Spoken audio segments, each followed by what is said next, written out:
শুধুমাত্র আসলে রাষ্ট্রভাষা বাংলার জন্য জীবন দিয়েছে এরকম কিন্তু না, এই দেশ গড়ার পিছনেও ঢাকা বিশ্ববিদ্যালয় সহ এই আশেপাশে এনভায়রনমেন্টটা খুবই গুরুত্বপূর্ণ ভূমিকা রেখেছে। বাংলাদেশের ইতিহাসে ঢাকা বিশ্ববিদ্যালয় এমন একটা প্রতিষ্ঠান যেখানে বাংলাদেশের জন্ম হয়েছে বাংলাদেশের এই ঢাকা বিশ্ববিদ্যালয়ের হাত ধরে, বা এই বাংলাদেশ গঠন করার পিছনে ঢাকা বিশ্ববিদ্যালয়ের যে একটা গুরুত্বপূর্ণ ভূমিকা সেটা আমরা রাষ্ট্রভাষার আন্দোলনে বা ভাষা আন্দোলনের সময় আমরা দেখেছি।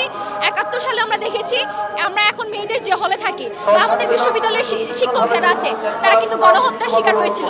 তো শুধুমাত্র আসলে রাষ্ট্রভাষা বাংলার জন্য জীবন দিয়েছে এরকম কিন্তু না, এই দেশ গড়ার পিছনেও ঢাকা বিশ্ববিদ্যালয় সহ এই আশেপাশে এনভায়রনমেন্টটা খুবই গুরুত্বপূর্ণ ভূমিকা রেখেছে।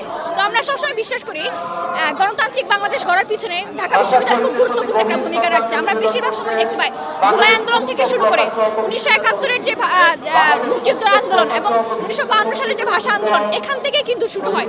আমরা ঢাকা বিশ্ববিদ্যালয়ের স্টুডেন্টরা যখন এই আন্দোলনগুলো শুরু করি তখন দেখা যায় পুরো বাংলাদেশে কিন্তু একটা আন্দোলনের জোয়ার চলে আসে।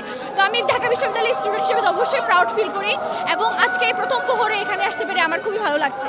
আমার রাষ্ট্রভাষা বাংলার প্রতি আমি যেরকমটা সম্মান করি, এখানে বাংলা ভাষাভাষী যারা আছে তারাও অন্য যেসব জনগোষ্ঠী আছে চাকমা, মারমা, ত্রিপুরা, বম, খেয়া থেকে শুরু করে যত ধরনের ভাষা আছে তাদের সবাইকে সম্মান করা উচিত। আমরা কিন্তু এখন রাস্তাঘাটে যখনই বের হই আমাদেরকে কিন্তু চুপচাপ বলে এখন অনেক ধরনের হ্যারাসমেন্ট করা হয়।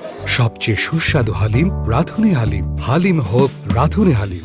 তো ২০২৬ সালে এসেও যদি আমরা এখনো পর্যন্ত এই হ্যারাসমেন্টের শিকার হয় তাহলে বাংলা ভাষাভাষী বা যারা আছে যারা এখনো পর্যন্ত অন্য ভাষাদেরকে সম্মান করতে পারছে না তাদের জন্য কিন্তু এটা খুবই লজ্জাজনক।